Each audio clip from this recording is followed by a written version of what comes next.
മറ്റെല്ലായിടങ്ങളിലും തീർത്ഥങ്ങളിൽ മുങ്ങുന്നു എന്നല്ലാതെ പോയ ആള് ഒരു പുതിയ ആളായി തിരിച്ചു വരുന്നുണ്ടെങ്കിൽ അത് തീർത്ഥാടനമാണ്.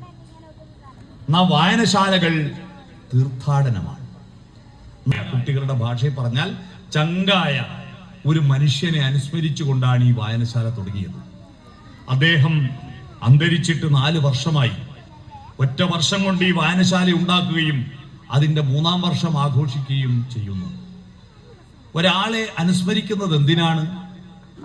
PK രാജൻ എന്ന് പറയുന്ന ഒരാൾ, അയാളുടെ ആത്മാവ് വിഷ്ണുമംഗലക്കാരെന്നെ മറന്നില്ലല്ലോ എന്ന് അദ്ദേഹം ആകാശത്തിലിരുന്ന് സന്തോഷിപ്പിക്കാനാണോ? അല്ല. അദ്ദേഹത്തിന്റെ കുടുംബാംഗങ്ങളെ ബോധ്യപ്പെടുത്താനാണോ? അല്ല. വായനശാലയുടെ വാർഷിക റിപ്പോർട്ടിൽ രാജാട്ടനെ അനുസ്മരിച്ചോ എന്ന് ആരെങ്കിലും ചോദിക്കുന്നതിന് പേടിച്ചിട്ടാണോ? അതുമല്ല. എന്തിനാണ് ഒരാളെ അനുസ്മരിക്കുന്നത്?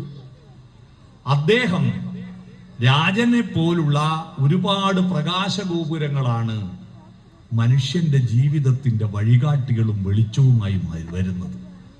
മനുഷ്യന്റെ പ്രത്യേകത മറ്റു പക്ഷിമൃഗാദികളിൽ നിന്ന് വ്യത്യസ്തമായി ശരീരം 2 കാലിൽ ഉയർന്നു നടക്കുന്നത് കൊണ്ടല്ല നമ്മൾ മനുഷ്യനായത്. ചിമ്പൻസിയും കരടിയും ഗൊറില്ലയും ഒറാങ്കുട്ടനും 2 കാലിൽ ഉയർന്നു നടക്കാറുണ്ട്. അതൊന്നും മനുഷ്യരല്ല. എപ്പോഴാണ് നമ്മൾ മനുഷ്യരായത്? പക്ഷിമൃഗാദികൾക്ക് വർത്തമാനകാലമേ ഉള്ളൂ, ഭൂതകാലമില്ല, ഭാവി കാലമില്ല. നമ്മൾ വന്ന വഴികൾ അറിയില്ല, ചരിത്രം അറിയില്ല. എവിടെ നിന്നോ വന്നു ഞാൻ എന്നറിയില്ല. അതറിയുന്നവർക്ക് എവിടേക്കോ പോണു ഞാൻ എന്ന് തിരിച്ചറിവുണ്ടാവൂ. അതുണ്ടാവണമെങ്കിൽ വിളക്കുമരമേ വിളക്കുമരമേ വെളിച്ചമുണ്ടോ? ആ വിളക്കുമരമായിരുന്നു രാജാട്ടൻ. മനുഷ്യന്റെ സംസ്കാരം വളരുന്നത് മുന്നിലും ഉള്ളിലും നടന്ന ഒരുപാട് മഹാനുഭാവന്മാരുടെ ജീവിതശൈലിയും ചിന്താശൈലിയും പ്രവർത്തന ശൈലിയും ഏറ്റുവാങ്ങിക്കൊണ്ട്, അവരുടെ ജീവിതവും എന്റെ ജീവിതവും തമ്മിൽ താരതമ്യം ചെയ്തുകൊണ്ട്, അവരിൽ നിന്ന് ഞാൻ എത്ര അകന്നുപോയി എന്ന് സ്വയം വിലയിരുത്തിക്കൊണ്ട്, അവരെ മാതൃകയാക്കിക്കൊണ്ട് അവരോടടുക്കാൻ, ഒരു വേള അവരിലേക്കും ഉയരാൻ വേണ്ടിയിട്ടുള്ള പരിശ്രമങ്ങൾ നടത്തുമ്പോഴാണ് നിങ്ങൾ മനുഷ്യനാവുന്നത്. മനുഷ്യനാവുന്നത് ശരീരം കൊണ്ടല്ല. ഇപ്പൊ എവിടെ പോയി നോക്കിയാലും യുവാക്കളെ ചീത്ത പറയലാണ് പണി. കുറെ തന്തവൈബുമാര്, ചെറുപ്പക്കാര് MDMA ആണ്, മയക്കുമരുന്നാണ്, മദ്യമാണ്, മൊബൈൽ ഫോണാണ്. അവരൊരു പരിപാടിക്കും കിട്ടുന്നില്ല, അവരൊന്നിനും കാണുന്നില്ല. അതുകൊണ്ട് ഇത്തരം പരിപാടികളിലൊന്നും അവരിങ്ങോട്ട് വരികയില്ല. എന്താ? ചെറുപ്പക്കാർക്കറിയാൻ ഞങ്ങളെ ചീത്ത പറയാനുള്ള പരിപാടി ആയിരുന്നു. പിന്നെ അവരെന്തിനും ഇവിടെ വന്നൊന്ന് ഇരുന്ന് തരണം. എന്തുകൊണ്ടാണ് ഈ ചെറുപ്പക്കാരിങ്ങനെ ആയതെന്ന് നിങ്ങൾ ആരോ ചിന്തിച്ചിട്ടുണ്ടോ? അതിന് ഉത്തരവാദി നമ്മളാണെന്ന തിരിച്ചറിവുണ്ടാവണം. എന്താ നമ്മളാവാൻ കാരണം? ഈ നാട്ടിൽ നിന്ന് എത്ര ആളുകൾ അമ്പലത്തിൽ കുട്ടികളെയും കൂട്ടി പോകാറുണ്ട്, കല്യാണത്തിന് കുട്ടികളെയും കൂട്ടി പോകാറുണ്ട്, തീർത്ഥാടനത്തിന് പോകാറുണ്ട്, അല്ലെ? വീട്ടുകൂടലിന്, മാർക്കറ്റ്, ഷോപ്പിങ്ങിന് പോകാറുണ്ട്, പാർക്കുകളിൽ പോകാറുണ്ട്, കുട്ടികളെയും കൂട്ടി പലയിടങ്ങളിലും പോകാറുണ്ട്. എന്നാൽ മാസത്തിൽ ഒരു ദിവസമെങ്കിലും കുട്ടികളെയും കയ്യിൽ പിടിച്ച് ഈ വായനശാലയിൽ വരുന്ന എത്ര ആളുണ്ടോന്ന് കൈവക്കൂ. മാസത്തിൽ ഒരു ദിവസമെങ്കിലും കുട്ടികളെയും കൂട്ടി ഈ വായനശാലയിൽ, ഇവിടെയല്ല ഏതെങ്കിലും ഒരു വായനശാലയിൽ വരുന്നവർ എത്ര പേരുണ്ടോന്ന് കൈവക്കൂ. നിങ്ങൾക്ക് എന്ത് അവകാശമാണ് ഈ കുട്ടികൾ വഷളാവുന്നതിനെതിരെ പറയാൻ? എന്തവകാശം? മനുഷ്യക്കുട്ടികളെയാണ് നിങ്ങൾ വളർത്തുന്നതെന്ന് ഓർത്തോ? മൃഗക്കുട്ടികളെ വളർത്തുന്ന പരിപാടിയാ മിക്ക വീട്ടിൽ നടക്കുന്ന. എന്താ മൃഗക്കുട്ടികൾ? നിങ്ങൾ വീട്ടിൽ നിന്ന് ചെയ്യുന്നത് നിങ്ങളുടെ മക്കൾക്ക് ഭക്ഷണം ഉണ്ടാക്കി കൊടുക്കുന്നു, ഇല്ലേ? ഉണ്ടല്ലോ. വസ്ത്രം വാങ്ങിയിട്ട് ശരീരത്തിന് പൊതിയുന്നു, ഇല്ലേ? ആ ശരീരത്തിന് ഉറങ്ങാനായി കിടക്ക വിരിച്ച് പുതപ്പ് കൊണ്ട് പുതച്ചു കൊടുക്കുന്നു, ഇല്ലേ? ആ ശരീരത്തിന് വിസർജിക്കാനായി ടോയ്ലറ്റ് ഒരുക്കി വെച്ചിരിക്കുന്നു, ഇല്ലേ?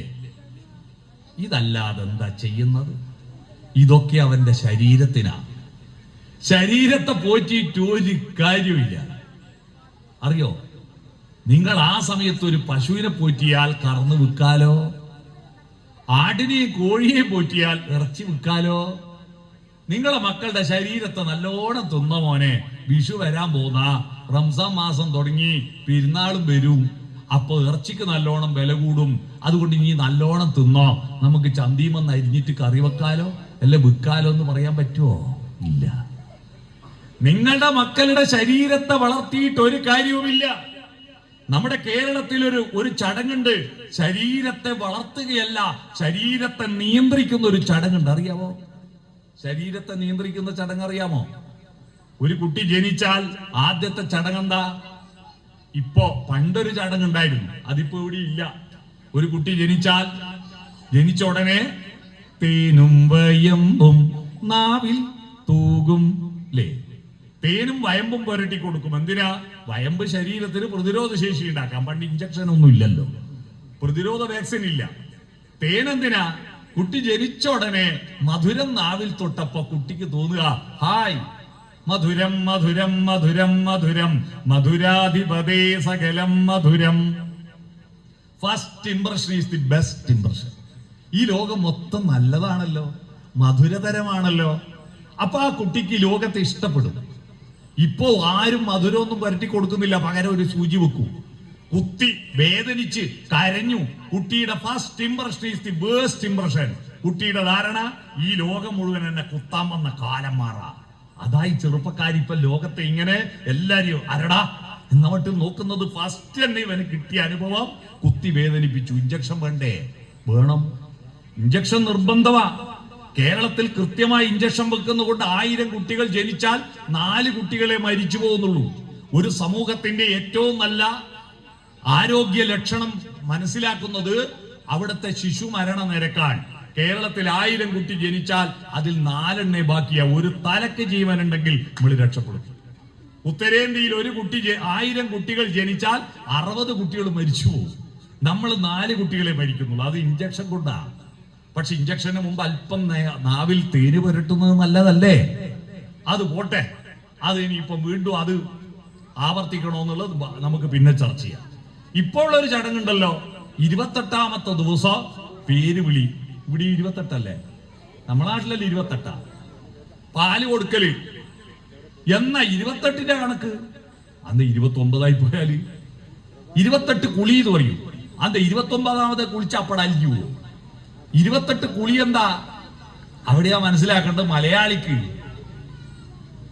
AD 825 മുമ്പ് മലയാളിക്ക് ഡേറ്റ് ഉണ്ടായിരുന്നില്ല, നക്ഷത്രം മാത്രമേ ഉണ്ടായിരുന്നു. ഓരോ ദിവസവും നക്ഷത്രത്തിന്റെ പേരിൽ അറിയപ്പെടും. AD 825 കൊല്ലത്ത് വെച്ച് ഒരു കലണ്ടർ ഉണ്ടാക്കി. എന്ന് പറഞ്ഞാൽ 1200 കൊല്ലം മുമ്പ് ആ കലണ്ടർ ഉണ്ടാക്കിയത്. അതുകൊണ്ടാ ഇപ്പോ നിങ്ങൾ കലണ്ടർ നോക്കിയാട്ടെ, അതിൽ കൊല്ലവർഷം 1200 കാണാം. അത് കൊല്ലത്ത് വെച്ചുണ്ടാക്കിയ വർഷ, കൊല്ലവർഷം. നമ്മൾ ഈ ചുമരുമ തൂക്കുന്ന കലണ്ടർ ഉണ്ടല്ലോ, അത് നമ്മുടെ കലണ്ടർ അല്ല. അത് പോർച്ചുഗീസുകാർ വരുമ്പോ കൊണ്ടുവന്ന ഗ്രിഗോറിയൻ കലണ്ടറാ, ഗ്രീക്കിലെ കലണ്ടറാ. നമ്മുടെ കലണ്ടർ 825 ഉണ്ടാക്കിയതാണ്. ആ കലണ്ടറിന്റെ പേരാർക്കെന്തോ അറിയാവോ? മലയാളിയുടെ സ്വന്തം കലണ്ടറിന്റെ പേരാർക്കെന്തോ അറിയാവോ? മലയാളികൾ ആരെങ്കിലും ഉണ്ടോ അവിടെ? എല്ലാ ഇതര സംസ്ഥാന തൊഴിലാളികളെ കൊണ്ട് ഇരുത്തിയതാ. മലയാളികളുടെ കലണ്ടർ പീലിയിലെ പാടിയ പഴയ ഒരു സിനിമാ പാട്ടിലുണ്ട്. സംക്രമ വിഷു പക്ഷി സംവത്സര പക്ഷി പൊന്മണി ചുണ്ടിനാൽ കാലത്തിൻ ചുമരിലെ പുഷ്പപഞ്ചാംഗങ്ങൾ മാറ്റി. നീ എത്ര പുഷ്പപഞ്ചാംഗങ്ങൾ മാറ്റി. മനസ്സിലായോ? എന്താ നമ്മളെ കലണ്ടറിന്റെ പേര് മനസ്സിലായോ? ഈ പാട്ടിലുണ്ടോ പഞ്ചാംഗം? മനസ്സിലായോ? പക്ഷെ പുസ്തക രൂപത്തിലാ. ഈ പഞ്ചാംഗം വരുന്നതിന് മുമ്പ് നമുക്ക് ഡേറ്റ് ഇല്ല. ഒരു മാസത്തിൽ 27 ദിവസം, അശ്വതി മുതൽ രേവതി വരെ 27 ദിവസം. അപ്പൊ 28ാമത്തെ ദിവസം നമ്മൾ ജനിച്ച നക്ഷത്രം ഫസ്റ്റിൽ വരും. ഈ പണ്ട് ജനിച്ച മലയാളിക്കൊന്നും മര്യാദയ്ക്ക് ഇംഗ്ലീഷ് ഡേറ്റ് ഓഫ് ബർത്ത് ഉണ്ടാവില്ല. എനിക്ക് ശരിക്കും 3 ദിവസം പിറന്നാൾ ആഘോഷിക്കാം. ഒന്ന് മുനിസിപ്പാലിറ്റിയിൽ രജിസ്റ്റർ ചെയ്ത, തലശ്ശേരി ആസ്പത്രിയിൽ തന്നെ പെറ്റ് മുനിസിപ്പാലിറ്റിയിൽ രജിസ്റ്റർ ചെയ്ത ഒറിജിനൽ ഇംഗ്ലീഷ് തീയതി. 2 മലയാള മാസവും നക്ഷത്രവും. മേടമാസം മകൻ നക്ഷത്രത്തിലെ എൻ്റെ അമ്മ പായസം വെക്കൂ. മൂന്നാമത്തത് LP സ്കൂളെ ഹെഡ്മാഷ് നിശ്ചയിച്ചു തന്നൊരു തീയതിയുണ്ട്. സ്കൂളിൽ ചേർക്കാൻ പോയപ്പോ ഹെഡ്മാഷ് നിട്ടൂർ കുഞ്ഞിരാം മാഷ് ചോദിച്ചു, നാരായണ, എൻ്റെ അച്ഛന്റെ പേര് നാരായണ, എപ്പാടും ഇവനെ പെറ്റിന്? അച്ഛൻ പറഞ്ഞു, മാഷേ, പൊരളി മലയിൽ ഞങ്ങൾ പൊനം കൃഷി നടത്തിയ കൊല്ല പെറ്റിന്. അതേത് കൊല്ലാടോ പൊനം കൃഷി നടത്തിയത്? കണ്ണവും പാലത്തിന്റെ കണ്ണടച്ചിട്ടൊരു വെള്ളപ്പൊക്കം ഉണ്ടായിട്ടില്ല മാഷെ, അക്കൊല്ല. ഇതേത് കൊല്ലാന്ന് മാഷക്കറിയോ? മാഷ് പറഞ്ഞു, ജൂണ് ചേർക്കണമെങ്കിൽ മെയ് പെറ്റാലേ 5 വയസ്സ് തികയൂ, അതുകൊണ്ട് നിന്റെ ജന്മദിനം മെയ് 4. മാഷ് നിശ്ചയിച്ചതാ. അതാ എന്റെ SLC ബുക്കിലുള്ളത്. ഞാൻ ഫേസ്ബുക്ക് അക്കൗണ്ട് തുടങ്ങുമ്പോൾ ഡേറ്റ് ഓഫ് ബർത്ത് കൊടുക്കണ്ടേ? SLC ബുക്കുകളിലെ മെയ് 4 കൊടുത്തു. ഇപ്പൊ നോക്കുമ്പോൾ മെയ് 4-ാം തീയതി രാവിലെ എല്ലാരും ശുക്രനെ ഓർമ്മിപ്പിക്കും, എന്റെ ഫ്രണ്ട്സിനെല്ലാം ഇന്നാണ് ഇയാളെ ജന്മദിനം. അപ്പൊ എല്ലാരും ഹാപ്പി ബർത്ത്ഡേ മെസ്സേജ് വരും.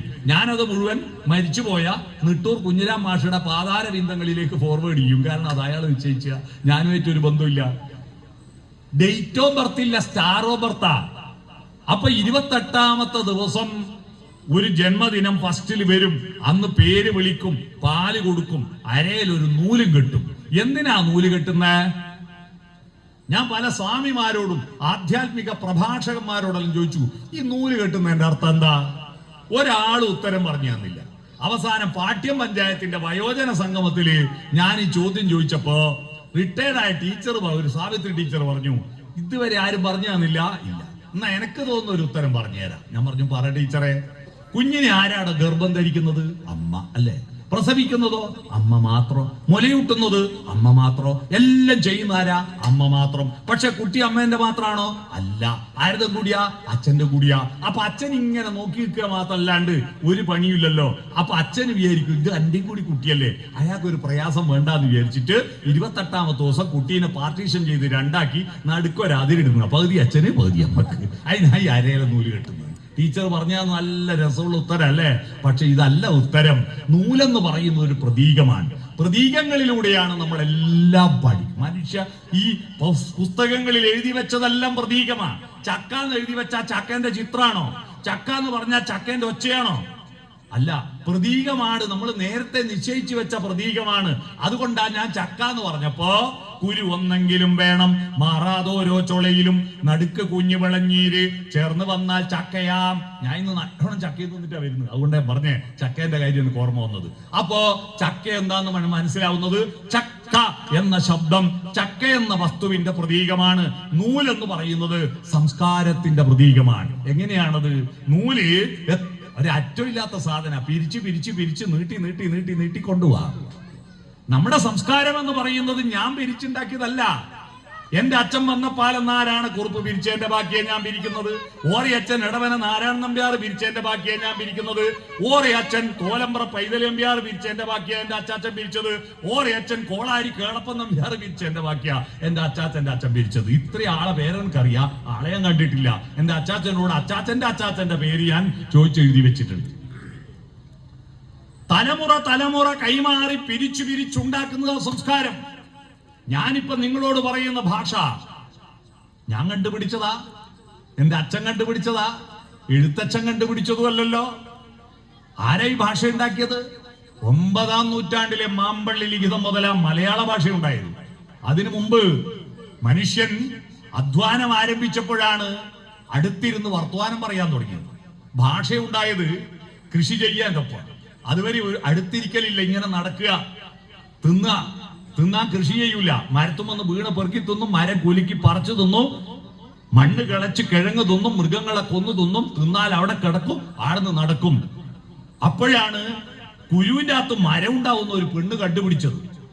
അവളിങ്ങനെ പ്രസവിച്ചിട്ട് ഗുഹേന്റെ ഉള്ളിൽ ഇരിക്കുമ്പോ അവള് തിന്ന പഴത്തിന്റെ കുരു പുറത്തേക്ക് വലിച്ചെറിഞ്ഞു. അതിങ്ങനെ പുറത്ത്, അന്ന് ചവിട്ടുമ്പം തുറക്കുന്ന മൂടിയുള്ള പാത്രമൊന്നും ഇല്ലല്ലോ, വലിച്ചെറിയല്ലേ ചെയ്യാ. അങ്ങനെ പുറത്ത് മഴ പെയ്തിട്ട് ഈ മഴയത്ത് ആ കുരുവിന്റെ അകത്തുനിന്ന് ജയലളിതയുടെയും KM മാണിയുടെയും ചിഹ്നം പൊങ്ങി വന്നു. 2 ഇല. ആ 2 ഇല ഇങ്ങനെ നോക്കുമ്പോഴാ ഇവക്ക് ആദ്യത്തെ ഐഡിയ ഉണ്ടായത്. ഏത് മരത്തുനിന്ന, ഏത് വള്ളിയിൽ നിന്ന, ഏത് ചെടിയിൽ നിന്നാ ഈ പഴം പറിച്ചത്? അതേ മരത്തിന്റെ അതേ വള്ളിയുടെ ഇലയാണ് ഈ കുരുവിൽ നിന്ന് പുറത്തു വരുന്നത് എന്ന് അവൾക്ക് തിരിച്ചറിഞ്ഞു. അപ്പൊ കുരുവിന്റെ അകത്ത് മരം ഉണ്ടാവും, നട്ട മുളക്കും എന്ന അറിവുണ്ടായപ്പോൾ, ആ അറിവാണ് ആദ്യത്തെ അറിവ്. നട്ട മുളക്കും. അപ്പൊ തന്റെ കൂട്ടുകാരോട് അത് പറയണ്ടേ? അറിവിന്റെ ഒരു പ്രശ്നം എന്താണെന്നറിയോ? വെളിച്ചമാണത്. വെളിച്ചം നിങ്ങളുടെ വീട്ടിന്റെ വരാന്തയിൽ ഒരു ബൾബ് ഇട്ടാൽ എന്റെ മതിലിന്റെ അപ്പുറത്ത് പോകരുത് ഈ വെളിച്ചം എന്ന് പറഞ്ഞാല് ബൾബ് കേൾക്കൂല, വെളിച്ചം ഇങ്ങനെ പോകും. അതിന്റെ തീവ്രത എത്രയുണ്ടോ അത്ര പോകും. അറിവ് അതുപോലെയാ. എന്തെങ്കിലും ഒരു അറിവ് കിട്ടിയാൽ ആരോട് പറയറേ എന്ന് പറഞ്ഞാൽ പിന്നെ അസ്വസ്ഥതയായി. ആരോടൊന്നും പറഞ്ഞാലേ സമാധാനാവും. രസതന്ത്രം എന്ന് പറഞ്ഞൊരു സിനിമയുണ്ട്, മോഹൻലാലിന്റെ ഇന്നസെന്റിലുള്ള. ആ സിനിമയില് മോഹൻലാലിന്റെ ഒന്നിച്ച് പണിയെടുക്കുന്ന ഒരു ചെക്കനുണ്ട്, വീട്ടിൽ പണിയെടുക്കുന്ന ചെക്കൻ. ഈ ചെക്കൻ ആണല്ല പെണ്ണാന്നുള്ള സത്യം ഒരു ദിവസം ഇന്നസെന്റ് മനസ്സിലാക്കി. അതാരോടൊന്നും പറഞ്ഞിട്ടുണ്ട്, എന്റെ ഭാര്യയോട് പോലും പറഞ്ഞിട്ടുണ്ടെങ്കിൽ ഉളിയെടുത്തിട്ട് കൊന്നുകളി ഞാൻ ഭീഷണിപ്പെടുത്തി മോഹൻലാൽ. ഇത് ഭാര്യയോട് പോലും പറയാൻ പറ്റില്ല. ഏത് ഭർത്താവും ഏതൊരു ഭാര്യക്കും ഭർത്താവിനോടും ഭാര്യയോടും ഒന്നും പറഞ്ഞാൻ പറ്റില്ലെങ്കിൽ സമാധാനാവില്ല, അല്ലേ? ഇത് പറയാൻ പറ്റായാക്കി ആ ശ്വാസം മുട്ടി കളിക്കുന്ന ഒരു രംഗമുണ്ട്. എന്നിട്ട് കാട്ടിൽ പോയി വിളിച്ചു പറഞ്ഞ് പോലീസുകാർ കേട്ടുപോയിട്ട് എല്ലാം വെളിപ്പെട്ടു പോയി. അതാ സിനിമന്റെ ടിസ്റ്റ്. അറിവിന്റെ പ്രശ്നമാണത്, ഇന്നസെന്റിന്റെ കുഴപ്പമല്ല. ഒരു പുതിയ അറിവ് കിട്ടി ആരോടൊന്ന് പറഞ്ഞാലും നമുക്ക് സമാധാനവും. കുരുവിന്റെ അകത്ത് മരമുണ്ട് എന്ന് പറഞ്ഞപ്പോ ഏഹേ ഏഹേ അട്ടഹസിച്ച് വിളിച്ചു. അപ്പൊ കാട്ടാളന്മാർ ഓഹോ ഓടി വന്നു. എന്താ എന്താ എന്താ സംഭവം എന്താ? അപ്പോഴായി ഇവള് പറഞ്ഞു കൊടുക്കാൻ കുരു എന്നുള്ള വാക്കുണ്ടോ, മരം എന്നുള്ള വാക്കുണ്ടോ? ഇത് പറഞ്ഞ് ബോധ്യപ്പെടുത്താൻ വേണ്ടി കളിച്ച കളിയിൽ നിന്നാണ് ഭാഷയുണ്ടായത്. അങ്ങനെയാണ് അവര് നട്ടത്. മച്ചാട്ടുവാസന്തി എന്ന് പറയുന്ന ഒരു നാടക ഗായികയുണ്ട്, കഴിഞ്ഞ വർഷം മരിച്ചുപോയി. അവര് പാടിയ ഒരു നാടകഗാനമുണ്ട്. അത് പിന്നെ യേശുദാസ് സിനിമയെ പാടി. അക്കാണും മാമല വെട്ടി വയലാക്കി ആര്യൻ വിത്തെറിഞ്ഞു, പച്ചപ്പനന്തത്തെ പുന്നാരപ്പൂമുത്തെ കുന്നെല്ലിൻ പൂങ്കരളേ എന്ന പാട്ട്. അങ്ങനെ വിത്തിട്ടപ്പോ ഇത് മുളക്കോ, മുളച്ചാൽ ഇത് പൂക്കോ, പൂത്താൽ ഇത് കായ്ക്കോ എന്നറിയാൻ ആദ്യമായി സ്ഥിരവാസം ആരംഭിച്ചു. സ്ഥിരവാസം ആരംഭിച്ചപ്പോ ഏഹേ എന്ന അട്ടഹാസം മെല്ലെ പറഞ്ഞു. അപ്പോഴാണ് ഒച്ച നാദമായത്. അതാ ഭാഷ. ഒച്ച ആന ചിഹ്നം വിളിക്കും, സിംഹം അലറും, അല്ലേ? പട്ടി കൊരക്കും, കിളികൾ ചിലയ്ക്കും. പക്ഷേ അതെല്ലാം ഭാഷയാവുന്നത് ശബ്ദം മാറിയപ്പോഴാണ്. ശബ്ദം ക്രമീകരിച്ചപ്പോഴാണ്. ഏഹേ എന്നതിന് മാറിയിട്ട് അടുത്തിരുന്നപ്പോ അട്ടഹസിക്കണ്ടല്ലോ. അപ്പോഴാണ് പാലാഴിത്തൂമങ്കി പാട്ട് വരുന്നത്. ഒറ്റക്കമ്പി നാദം മാത്രം മൂളും മെല്ലെ പറയാൻ തുടങ്ങി. നിങ്ങളുടെ വീട്ടിൽ കാട്ടാളത്വമാണോ മനുഷ്യത്വമാണോ വിടരുന്നതെന്ന് അറിയാൻ രാവിലെ മക്കളെ വിളിക്കുന്ന ഒച്ച കേട്ടാ മതി. സ്കൂൾ ബസ് വരേണ്ട സമയമായി, ചെക്കൻ എണീറ്റിട്ടില്ല, അടുപ്പത്തൊന്നും ആയിട്ടില്ല. ഇങ്ങനെയാണോ വിളിക്കുന്ന? കാട്ടാളത്വമാ. കാട്ടാളന്റെ പേര് നിഷാദൻ എന്നല്ലേ? മാ നിഷാദ അരുത് കാട്ടാള, അല്ലേ? നിഷാദം എന്ന് പറഞ്ഞ എന്താ? നിഷാദം ഉച്ചസ്ഥായി ശബ്ദം നീയാണ്. അട്ടഹസിക്കുന്ന വീട്ടിൽ കാട്ടാളത്വം ഉണരും, മെല്ലെ പറയുന്ന വീട്ടിൽ മനുഷ്യത്വം ഉണരും. അപ്പൊ മെല്ലെ പറയാൻ തുടങ്ങി. പക്ഷെ പറച്ചലിന്റെ ഒരു പ്രശ്നം എന്താണെന്നറിയോ? ഞാനിപ്പോ പറയുന്ന ആരെങ്കിലും മൊബൈലിൽ പിടിച്ചെങ്കിൽ ആ ശബ്ദം അവിടെ നിൽക്കൂ. അന്ന് ഇതൊന്നും ഇല്ലല്ലോ. ശബ്ദത്തിന്റെ ഒരു ഏറ്റവും വലിയ പരിമിതി ഉണ്ടാവുമ്പോ തന്നെ ഇല്ലാതാവും. ഉണ്ടാവുമ്പോ ഇല്ലാതാവും. ഞാനിപ്പോ പറയുന്നത് കുറച്ചു കഴിഞ്ഞിട്ട് ഇങ്ങനെ എക്കോ ആയിട്ട് ഇങ്ങനെ നിൽക്കുക, ഇവിടെ ഇല്ല. അത് മാത്രമല്ല, കാലത്തിന്റെ അപ്പുറത്തേക്ക് പോവില്ല. വിഷ്ണുമംഗലത്തുനിന്ന് പറയുന്നത് കല്ലാച്ചി കേൾക്കുവോ? കല്ലാച്ചി പറയുന്നത് പയന്തോങ്ങ് കേൾക്കുവോ? ഇല്ല. ദേശത്തിനപ്പുറത്തേക്കും കാലത്തിനപ്പുറത്തേക്കും നമ്മുടെ ആശയങ്ങളും സന്തോഷങ്ങളും നിർവൃതികളും അനുഭൂതികളും സ്വപ്നങ്ങളും കൊണ്ടുപോകാനുള്ള മാർഗം അന്വേഷിച്ച് നടന്നു കാട്ടാളൻ. അങ്ങനെ നടന്നപ്പോ ആ കാട്ടാളന്റെ മുന്നിൽ ഒരു പക്ഷി ഒരു തൂവലിട്ട് കൊടുത്തു. ആ തൂവലെടുത്തിട്ട് എന്തിനാവോ ഏതിനാവോ, ഈ ഭാഷയൊന്നുമില്ല, മലയാളമൊന്നുമില്ല, പക്ഷെ ഇവന്റെ മനസ്സിലുള്ള ആശയതാ. ആശയമാദ്യം ഉണ്ടായി, ഭാഷ പിന്നെ ഉണ്ടായി. ഒരു കുട്ടി ജനിച്ച ഉടനെ കുട്ടിക്ക് മൂത്രയിക്കാൻ മുട്ടുന്നു എന്ന് മൂത്രം ഒഴിക്കുക മുട്ടുക എന്ന വാക്ക് പഠിച്ചിട്ടാണോ മൂത്രയിക്കാൻ മുട്ടുന്നത്? മനസ്സിൽ മൂത്രയിക്കാൻ മുട്ടൂലേ? ഇല്ലേ? അല്ലേ? എന്ന് പറഞ്ഞാൽ മൂത്രം ഒഴിക്കുക മുട്ടുക എന്ന വാക്ക് കണ്ടുപിടിക്കുന്നതിന് മുമ്പ് ഇവിടെ ആളുകൾ മൂത്രമൊഴിച്ചിരുന്നു. അത് ആശയമാണ്, അത് മനസ്സിലൊരു പരയായിട്ട് നിൽക്കുക. അപ്പൊ ആശയം മനസ്സിൽ രൂപപ്പെട്ടു, ഇതെന്തിനാണ് എനിക്ക് ഈ തൂവല് തന്നത്?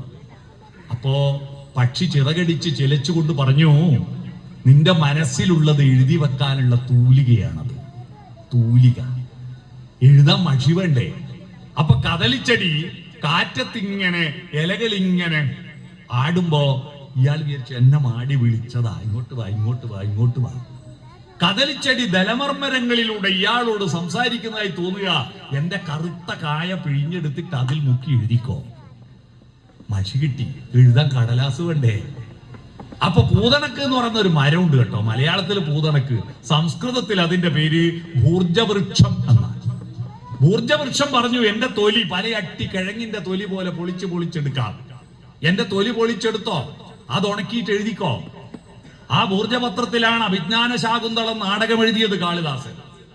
ആ ഭൂർജപത്രം കടലാസ് കിട്ടി, കദളിച്ചെടിയുടെ കായ പിഴിഞ്ഞെടുത്ത മഷി കിട്ടി, പക്ഷി കൊടുത്ത തൂവലാകുന്ന തൂലിക കിട്ടി.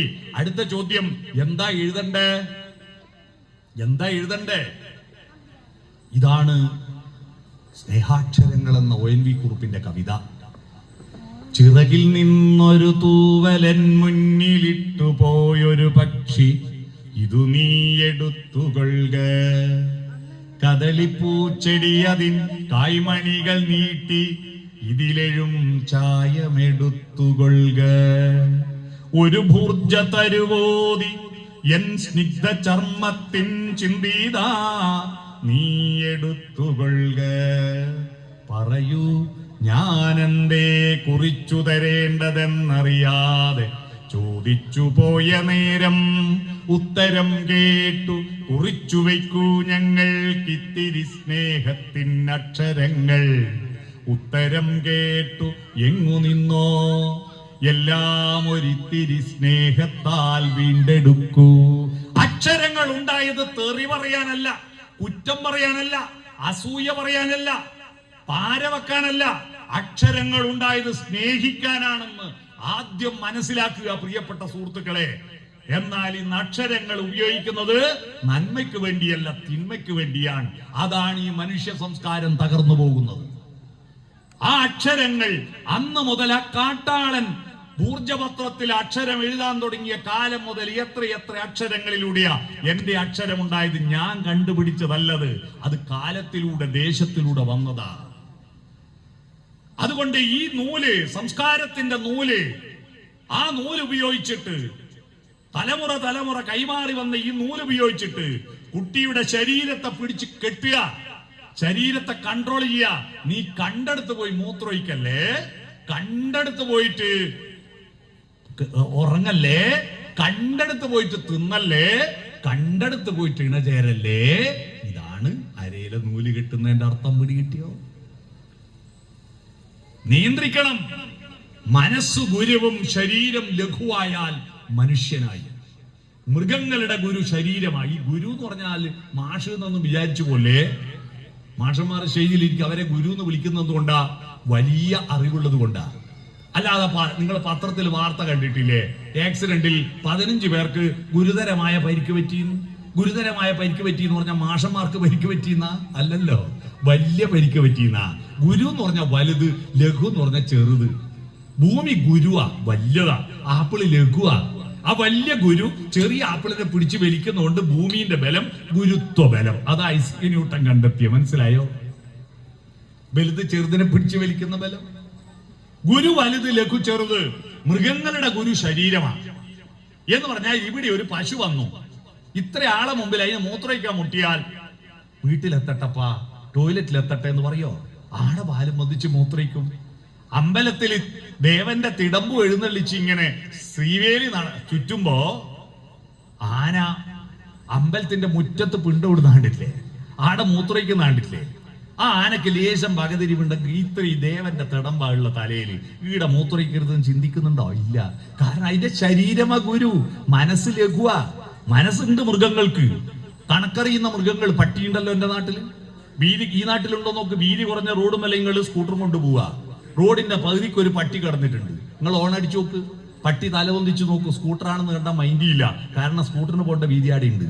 തൊട്ട് പറയും ലോറി വന്നോക്കട്ടെ, നായി എണീറ്റ് മാറിത്തരൂ. കാരണം സ്കൂട്ടർ വീതി കുറവാണെന്നും ലോറിക്ക് വീതി കൂടുതലാണെന്നുള്ള കണക്ക് നായിക്കറിയാം. നമ്മളെ നാട്ടിലെ ചില നായിയൊക്കെ ഈ കണക്കറിയില്ല, കണ്ടെടുത്ത് വെച്ചിട്ട് പോകണ്ടില്ല. വേറെ ആൾക്ക് പോകാൻ ഒരു വഴി വേണമെന്നുള്ള ഒരു ചിന്തയുണ്ടാവില്ല, അല്ലേ? ഞാൻ പറഞ്ഞു വന്നത്, മനസ്സ് മൃഗങ്ങൾക്കുണ്ട്, പക്ഷെ അത് ശരീരത്തിന് വിധേയമാണ്. മനുഷ്യനെപ്പാ മനുഷ്യനായത് ശരീരം മനസ്സിന് വിധേയമാവുമ്പോ, മനസ്സ് ഗുരുവാകുമ്പോ. ഇപ്പൊ ഇവിടെ മൂത്രയിക്കാൻ മുട്ടി എവിടെ ഇരുന്ന് നോക്കുവോ?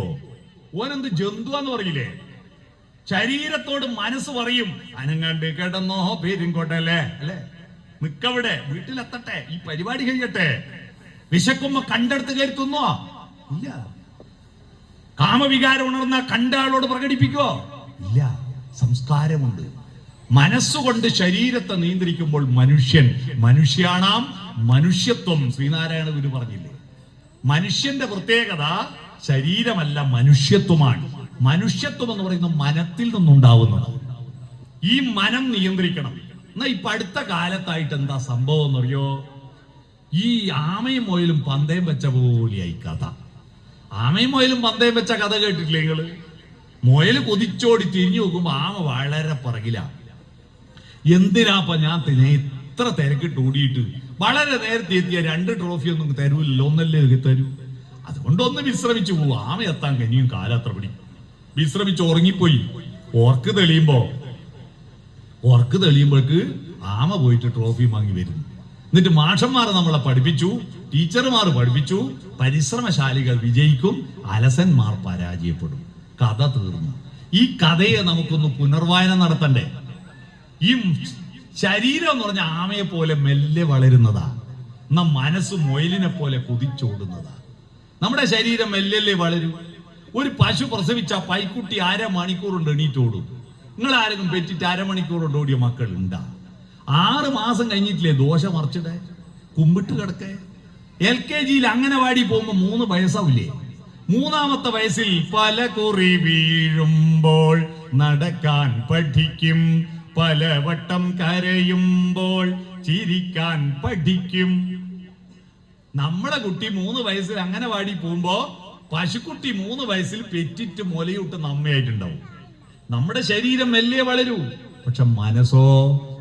എന്റെ കുഞ്ഞുമക്കളെ ബുദ്ധി കണ്ടിട്ടുണ്ട് നിങ്ങള്? ഒരു LP സ്കൂൾ UP സ്കൂൾ നിങ്ങൾ ചെന്നോക്ക്. വായനശാലയിലെ ഇഷ്യൂ റേഷ്യോ നോക്ക്. LP സ്കൂൾ UP സ്കൂളിലെ കുട്ടികളെ ഏറ്റവും കൂടുതൽ പുസ്തകം വായിക്കുന്നത്. അവരെന്തെല്ലാം പുസ്തകം എടുത്ത് വായിക്കുന്നത്? അവരുണ്ടാക്കുന്ന അസൈൻമെന്റുകൾ, അവരുണ്ടാക്കുന്ന പ്രൊജക്റ്റുകൾ, അവരുണ്ടാക്കുന്ന കൊളാഷുകൾ, ചാർട്ടുകൾ അത്ഭുതമാണ്. എന്തെല്ലാം വർത്താന കുട്ടികൾ പറയുന്നത്! എന്തെല്ലാം മിക്ക വീട്ടിലും കറണ്ടിന്റെ പൈസ അടക്കുന്നതും ബാങ്കിലെ ലോണിന്റെ പൈസ അടക്കുന്നതിലും പിള്ളറാ. നമ്മൾക്ക് മുതിർന്ന ആളുകൾ ഇത് എങ്ങനെയാടോ ഏടിയാടോ തുടർന്ന് പറഞ്ഞ് ഇങ്ങനെ കളിക്കുമ്പോ പിള്ളേർ പറയും ഇങ്ങോട്ടാ പിടിച്ചോ. എന്തൊരു സ്പീഡാ, എന്തൊരു ബുദ്ധിയാ കുട്ടികൾക്ക്! മുയലിനെ പോലെ കുതിച്ചു പായാണ് ഓടുകയാണ് മനസ്സ്. ശരീരം ആമയെ പോലെ മെല്ലെ വളരുക. പക്ഷേ ഒരു നിശ്ചിത പ്രായത്തുമ്പോ ഈ മുയൽ ഉറങ്ങുന്നു. അതാ പ്രശ്നം. അതിനുത്തരവാദി ആരാ? ഈ മുയൽ ഉറങ്ങുന്നത്. ഈ ശരീരം അതാ ഡബിൾ സ്പീഡിൽ വളരുന്നത്. ഈ ശരീരത്തിനുള്ളിൽ ഒരു സോഫ്റ്റ്വെയർ ഇൻസ്റ്റാൾ ചെയ്യും പ്രകൃതി. പ്രകൃതി എന്തിനാ നമ്മളെ സൃഷ്ടിച്ചെന്നറിയോ? നിങ്ങള് ചന്ദ്രനിൽ പോവാനും ചൊവ്വയിൽ പോവാനും കമ്പ്യൂട്ടർ കണ്ടുപിടിക്കാനും കവിത എഴുതാനും പാട്ട് എഴുതാനും ഒന്നുമല്ല പ്രകൃതി നമ്മളെ സൃഷ്ടിച്ചത്. പ്രകൃതി എല്ലാ മൃഗങ്ങളെയും സൃഷ്ടിച്ച പോലെ നീയും നിന്നെ പോലത്തെ കുറെ എണ്ണത്തിനെ സൃഷ്ടിക്കണം. അതിനുവേണ്ടി എല്ലാ സോഫ്റ്റ്വെയറും നമ്മുടെ ശരീരത്തിൽ ഇൻസ്റ്റാൾ ചെയ്തിട്ടുണ്ട്. എന്ന് പറഞ്ഞാൽ മല്ലികാബാണൻ തന്റെ വില്ലെടുക്കും, മന്ദാരമലർ കൊണ്ടു ശരം തൊടുക്കും. നമ്മുടെ ഉള്ളിൽ കാമം ഹോർമോൺ ഉണ്ടാവും. ഫ്രോയിഡിന്റെ മനഃശാസ്ത്രം പറയുന്നത് ഒരു മനുഷ്യന്റെ സകല സൗന്ദര്യബോധവും ചിന്തകളും ചലനങ്ങളും പ്രവൃത്തികളും നിയന്ത്രിക്കുന്നത് അവന്റെ ലൈംഗിക ചോദനകൾ, ഹോർമോണുകളാണ്. അതെല്ലാവരുടെ ശരീരത്തിലുണ്ടാവും. അത് തെറ്റല്ല. അതുള്ള കൊണ്ടാ നമ്മൾ ഉണ്ടായേ, നമ്മളെ അച്ഛനും അമ്മക്കും അതുള്ള കൊണ്ടാ നമ്മൾ ഉണ്ടായേ, നമ്മക്ക് അതുള്ള കൊണ്ടാ നമുക്ക് മക്കളുണ്ടായേ. അതൊരു തെറ്റല്ല. പക്ഷേ അതിനെ മാനേജ് ചെയ്യാൻ ഒരു അവസരമുണ്ട്. പക്വമാർന്ന മനസ്സുകൊണ്ട് അതിനെ മാനേജ് ചെയ്യണ്ടേ? ആ മാനേജ് ചെയ്യാൻ പണ്ട് 10ാം ക്ലാസ്സിൽ എത്തുമ്പോഴെല്ലാം ഈ ഹോർമോണുമെല്ലാം ഉണരുക. 10ൽ എത്തുമ്പോ ചെറിയ പ്രേമെല്ലാം വരിക. വന്നാലും പറയാൻ ധൈര്യമില്ല, കാരണം ഹോർമോണിന് അത്ര ശക്തിയില്ല. ആരാദ്യം പറയും, ആരാദ്യം പറയും, പറയാൻ ധൈര്യം ഉണ്ടായിരുന്നില്ല. കാരണം എന്തുകൊണ്ടാണ് ഈ ഹോർമോൺ ഉണ്ടാണ്ട്? ഉച്ചക്കെന്താ കറി? ചക്കക്കുരു വെള്ളരിക്കും ഓലൻ. രാത്രിയോ വെള്ളരിക്കും ചക്കക്കുരു ഓലൻ. ഇതിനെക്കൊണ്ട് എന്ത് ഹോർമോൺ ഉണ്ടാവാനാ? അവസാനം പ്രണയം പറയാൻ ധൈര്യം ഇല്ലാഞ്ഞിട്ട് അവസാനം SLCന്റെ സെന്റ് ഓഫ് ആയ ദിവസമാണ് ഇനി ഇവളെ കാണൂലല്ലപ്പാ. അപ്പൊ ഒരു ഓട്ടോഗ്രാഫ് എടുത്തിട്ടുണ്ട്, ഒരു പുസ്തകം ഉണ്ട്, നല്ല രസമുള്ളേ. അതില് കര കടലിനെ മറന്നാലും കടല് കരയെ മറന്നാലും ഞാൻ നിന്നെ മറക്കൂല എന്നുള്ള എഴുതി പോയി. പിന്നെ ഒരു അഡ്രസ്സും ഇല്ല, ഒരഡ്രസ്സും ഇല്ല, വാട്സപ്പും ഇല്ല, ഇൻസ്റ്റഗ്രാമും ഇല്ല, ഫേസ്ബുക്കും ഇല്ല. രണ്ടും രണ്ട് ബൈക്ക് പോയി, പാള കീറിയും പോയി, മോര് മറിഞ്ഞും പോയി. ഇപ്പം കുറച്ച് നല്ല ഭക്ഷണം എല്ലാം കഴിച്ച് വാട്സപ്പ് എല്ലാം ആയപ്പോ പഴയ ആളെല്ലാം തപ്പി ഇറങ്ങിയിട്ടുണ്ട്. പൂർവ്വ വിദ്യാർത്ഥി സംഗമങ്ങളോട് സംഗമങ്ങൾ, എല്ലാടി സംഗമം നല്ലതാ കേട്ടോ. പൂർവ്വ വിദ്യാർത്ഥി സംഗമങ്ങളിൽ പങ്കെടുക്കുന്നവർക്ക് നല്ല പ്രഷർ കുറയുന്നുണ്ട്, ആയുസ് കൂടുന്നുണ്ട് എന്ന് പുതിയ പഠന റിപ്പോർട്ട് വന്നിട്ടുണ്ട്. കാരണം ബാല്യകാലത്തെ ഓർത്തിട്ട് രസകരമായി വർത്തമാനം പറയാലോ, ടെൻഷൻ കുറയും, പ്രഷർ കുറയും. അത് കിട്ടിയ ചാൻസിലെടുത്തെല്ലാം പോണം. പക്ഷെ അന്ന് ഹോർമോൺ ഉണ്ടാവാൻ വൈകുമായിരുന്നു. ഇന്നോ 5ാം ക്ലാസ്സിലെ കുട്ടികൾ പ്രപ്പോസ് ചെയ്യാ. കാരണം എന്താ? എത്രയാ വെളിച്ചെണ്ണ, എത്രയാ പാമോയില്, എത്രയാ തേങ്ങ. വിഷുവിന് തേങ്ങ ഉടച്ച് കറി വെച്ചിട്ട് തുടർന്ന് ഓണത്തിന് ഉടക്കുന്നതാന്ന് പറഞ്ഞ് അടിച്ചവര് ഗൃഹനാഥന്മാരുണ്ട് പണ്ട്. കാരണം ഓണത്തിനും വിഷുവിനും അവര് തേങ്ങ ഉടച്ച് കറി വെക്കുക. ഇപ്പൊ തേങ്ങ കൂട്ടാതെ കറി ഉണ്ടാ. എത്രയാ ഇറച്ചി, എത്രയാ മീന്. സായിപ്പന്മാരാ കൂടുതൽ ഇറച്ചി തിന്നവര്. അവര് പക്ഷെ 2 കഷ്ണം പച്ചക്കറിയും കൂട്ടിയിട്ട് 1 കഷ്ണം ഇറച്ചി തിന്നു. നമ്മളെ കുട്ടിയൊക്കെ സാമ്പാർ വളമ്പി വെക്കട്ടെ. കണിശന്മാരെടുത്ത് പോയാൽ സാന്നിധ്യ ക്ഷേത്രാണി ബിംബാണി ത്രേണി ലഗ്നേന ചിന്തയിൽ എന്ന് പറഞ്ഞിട്ട് കബഡി തരത്തുന്നാണ്ടിട്ട്. അതുപോലെ ഉരുളക്കിഴങ്ങ് അങ്ങോട്ട്, വെണ്ടക്ക അങ്ങോട്ട്, കാരറ്റ് അങ്ങോട്ട്, മുരിങ്ങക്കായി അങ്ങോട്ട് നീട്ടി നീട്ടി വെച്ച് ചാറ് മാത്രം കൂട്ടി തിന്നിട്ട് വിളമ്പുന്ന ആളോട് സ്വകാര്യം ചോദിക്കും പീസ് ഉണ്ടാൻ. ഇറച്ചി എത്രയാ? നമുക്കെല്ലാം ഒരുപാട് പേരുണ്ടെങ്കിൽ മരിച്ച ഒരു പേരേ ഉള്ളൂ, ഒന്നിക്ക് ശവം അല്ലെ മയ്യത്ത്. എന്നാ കോഴിക്ക് മരിക്കുന്നവരെ ഒരു പേരേ ഉള്ളൂ, മരിച്ച 28 പേരാ. Chicken kebab, chicken kadai, pepper chicken, ginger chicken, chicken 65, chicken പറന്നടിച്ചത്, തിന്നലോട് തിന്നല. ഇതെല്ലാം കുട്ടിയുടെ ശരീരത്തിന്റെ ഹോർമോൺ ബാലൻസ് തെറ്റിക്കുകയും അവന്റെ ഉള്ളിൽ ചെമ്പകപ്പൂ മുട്ടിനുള്ളിൽ വസന്തം വന്നു, കരളിലെ ഇളം കൊമ്പിൽ ചന്ദനക്കിളി അടക്കം ചൊല്ലാൻ തുടങ്ങും. ആ സമയത്ത് ഇവന്റെ ശരീരത്തെ നിയന്ത്രിക്കേണ്ട മനസ്സോ അതുറങ്ങി. ആ മനസ്സിന്റെ തുടർ പ്രക്രിയയില്ല. 8ലും 9ലും എത്തുമ്പോഴേക്ക് വായനശാലയിൽ വരുന്ന കുട്ടികളുടെ എണ്ണം കുറഞ്ഞു. അവന്റെ കയ്യിൽ ഇക്കിളിപ്പെടുത്തുന്ന റീലുകളുള്ള സാധനമുണ്ട്. പിന്നെ എന്തിനവൻ വായനശാലയിൽ വരണം? പെട്ടെന്ന് ING 30 മിനിറ്റ് 30 സെക്കൻഡ് റീല് ചുട്ടിങ് എടുക്കുന്നു. അത് കാണുന്നു, ഇത് കാണുന്നു. ഒന്ന് കാണുമ്പോ അതുപോലത്തെ വേറൊന്ന് വരുന്നു. പിന്നെ ഇവന് ഓർമ്മയുണ്ടാവില്ല, പിന്നെ പുസ്തകം വാങ്ങേണ്ട ഓർമ്മയില്ല, വീട്ടിലിരിക്കാന്ന് ഓർമ്മയില്ല. അവനെ ലോകത്തുള്ള സോഷ്യൽ മീഡിയകളെല്ലാം കുടുക്കിലാക്കിയിട്ട് അവന്റെ മനസ്സിനെ ഉണരാൻ വിടുന്നില്ല. ഉറങ്ങിപ്പോയി, ശരീരം പോയി. മുയൽ ഉറങ്ങി, ആമ പോയി. എഴുന്നെങ്കിൽ ഒരു ചെക്കൊന്നു ചിരിച്ചു കാണിച്ചാ മതി. ഒരു ചിരി കണ്ടാൽ അത് മതി, ഒരു മൊഴി കേട്ടാൽ അത് മതി. 2 ആഴ്ച ഓർക്കുണ്ടാവില്ല, ആമ പോയി. പോറ്റി വലുതാക്കിയ അച്ഛനെയും അമ്മേനെയും കരയിച്ചിട്ട് പോലെ മോളെ എന്ന് പറയേണ്ട മുയലുറങ്ങി. ആമ പോയിട്ട് 1 കൊല്ലം കഴിയുമ്പോ ട്രോഫി വാങ്ങി വരും. ഉയ്യന്റെ അമ്മേ, ഓൻ കഞ്ചാവാ, ഞാൻ ഇനി എന്നാ ചെയ്യണ്ടേ എന്ന് പറഞ്ഞിട്ട്. ഇത് വ്യാപകമാ. ഞാൻ പ്രണയത്തിനെതിരല്ല, നിങ്ങൾ തെറ്റിദ്ധരിക്കരുത്. പ്രണയം എന്ന് പറയുന്നത് ശരീരങ്ങൾ തമ്മിൽ ഇണചേരുന്ന പ്രക്രിയയാണെന്ന് ധരിച്ചു പോയിരിക്കുന്ന വൃത്തികെട്ട ജന്തുക്കൾ വർദ്ധിച്ചു വരും. അതുകൊണ്ടാണ് കാമുകി ഒരു സംശയം പ്രകടിപ്പിച്ചാൽ, എന്റെ പ്രേമം കുറഞ്ഞു പോകുന്നുണ്ടോ എന്ന് പറഞ്ഞാൽ, അവളുടെ ആത്മാവിനെയല്ല പ്രേമിക്കുന്നത്, അവളുടെ ശരീരത്തിനെ ബോംബെറിയുന്നു, കത്തിയെടുത്ത് കുത്തുന്നു. ഇല്ലേ? അവളെ കഷായം കൊടുത്തു കൊല്ലുന്നു, അവനെ കഷായം കൊടുത്തു കൊല്ലുന്നു. ഇല്ലേ? എന്താ പ്രേമം?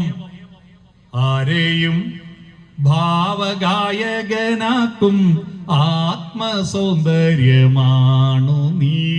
ആത്മാവിന്റെ സൗന്ദര്യം കാണുന്നില്ല.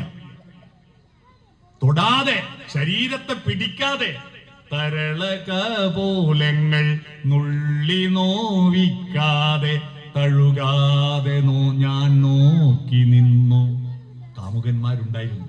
നിന്നു ഞാനുമൊരന്യനെ പോൽ, വെറുമന്യനെ പോൽ. ഇപ്പോ കെട്ടിപ്പൂടി കെട്ടിപ്പൂടിടാ കണ്ണാള, കെട്ടിപ്പൂടി കെട്ടിപ്പൂടിടാ. മൃഗതൃഷ്ണയാണ്. ഈ മൃഗതൃഷ്ണക്ക് പുഴുങ്ങി ഇട്ടുകൊടുത്തിട്ട് നിങ്ങൾക്ക് എന്ത് അധികാര ഈ ചെറുപ്പക്കാരെ കുറ്റം പറയാൻ? അവർക്ക് കഴിയില്ല. അവർക്കൊരു കവിത ചൊല്ലിയോ, അവർക്കൊരു കഥ പറഞ്ഞു കൊടുത്തോ, വീട്ടിലൊന്ന് ഒത്തുകൂടി ഒരു പാട്ടുപാടിയോ, തിന്നാ കിടന്നുറങ്ങുക കക്കൂസ് പോവുക, ഈ പരിപാടി മാത്രം നടത്തുന്ന വീട്ടിലെ കുട്ടി മയക്കുമരുന്നിന് അടിമയായിട്ടില്ലെങ്കിൽ അത്ഭുതം. അവനെ മയക്കുന്ന ലഹരി, വേദന വേദന ലഹരി പിടിക്കും വേദന, ഞാനതിൽ മുഴുകട്ടെ മുഴുകട്ടെ, മവ ജീവനിൽ നിന്നും മുരളി മൃദുരവ മുഴുകട്ടെ. ഒറ്റപ്പത്തിയോടായിരമുടലുകൾ കെട്ടുപിണഞ്ഞൊരു മണിനാഗം, ചന്ദനലതയിലധോമുഖശയനം ചന്തമൊടിങ്ങനെ ചെയ്യുമ്പോൾ, വിലസി വിമലെ ചെറിയൊരു പനി നീരലർ ചൂടിയ നിൻ ചിഗുരഭരം. എന്റെ രോമം നോക്കുക നിങ്ങളെല്ലാരും. ഈ കവിത എപ്പ ചൊല്ലുമ്പോഴും എന്റെ രോമെല്ലാം ഈ കപ്പക്ക് കുതിരി കൂട്ടിയ പോലെ എല്ലാം ഇങ്ങനെ പൊന്തി നിൽക്കും ആ കവിത ചൊല്ലുമ്പോൾ. കാരണം അതുപോലൊരു അനുഭൂതി കിട്ടുന്ന ഒരു കവിത ഞാൻ ലോക സാഹിത്യത്തിൽ വായിച്ചിട്ടില്ല. ചങ്ങമ്പുഴയുടെ മനസ്വിനി വായിച്ചിട്ടുണ്ടോ നിങ്ങൾ? ഒരു കവിത ചൊല്ലിയിട്ടുണ്ടോ? ഒരു കഥ പറഞ്ഞിട്ടുണ്ടോ? എന്താ വീട്ടിൽ ഇരുന്നാ ചർച്ച? ഇരിക്കുക തന്നെ അപൂർവ. മൊബൈൽ ഫോണും ടിവിയും കമ്പ്യൂട്ടറും എല്ലാം പൂട്ടിയിട്ട് അപ്പൂപ്പനും അമ്മൂമ്മയും അച്ചാച്ചനും അച്ചമ്മയും അച്ഛനും അമ്മയും മക്കളും വട്ടത്തിൽ ഇരിക്കാറുണ്ടോ? സഭ കൂടാറുണ്ടോ? ഇരുന്നാൽ തന്നെ എന്താ ചർച്ച? അതാരാ റോഡുമല പോകുന്നു? അത് ഗോപാലൻകുട്ടിയാ, മഹാവൃത്തിയട്ടോനാ. പിന്നെ ആരാ ബഷീർ? ഓൻ ഒന്നിനും കൊള്ളൂല. അപ്പുറത്തെ സുലിയച്ചിയോ, അയ്യോ ഓളപ്പോലത്തെ സാധനം പറയതാ. പഞ്ചായത്ത് മെമ്പർ ഒരു ചുക്കിനും കൊള്ളൂല. പഞ്ചായത്ത് പ്രസിഡന്റ് മഹാവത്ത, MLA തീരെ പോക്ക, മന്ത്രിമാരെല്ലാം ഭക്ഷണന്മാരാ, മുഖ്യമന്ത്രി ഭീകരനാ, പ്രധാനമന്ത്രി അയിലും ഭീകരനാ, എല്ലാരും മോശ. ഒരാളെ ഉള്ളൂ ലോകത്ത് നല്ലേ, അതാരാ? ഞാൻ മാത്രം, ഞാനേ നല്ല ഉള്ളൂ. ഇത് കേട്ട് കേട്ട് കുട്ടികളുടെ മനോഭാവം എന്താണെന്നറിയോ? I am okay, you are not okay. ഞാൻ മാത്രം ശരി, നിങ്ങളൊന്നും ശരിയല്ല. ഇതിന്റെ പേരിൽ കേരളത്തിൽ 2024 മാത്രമുള്ള ദുരന്തം അറിയോ?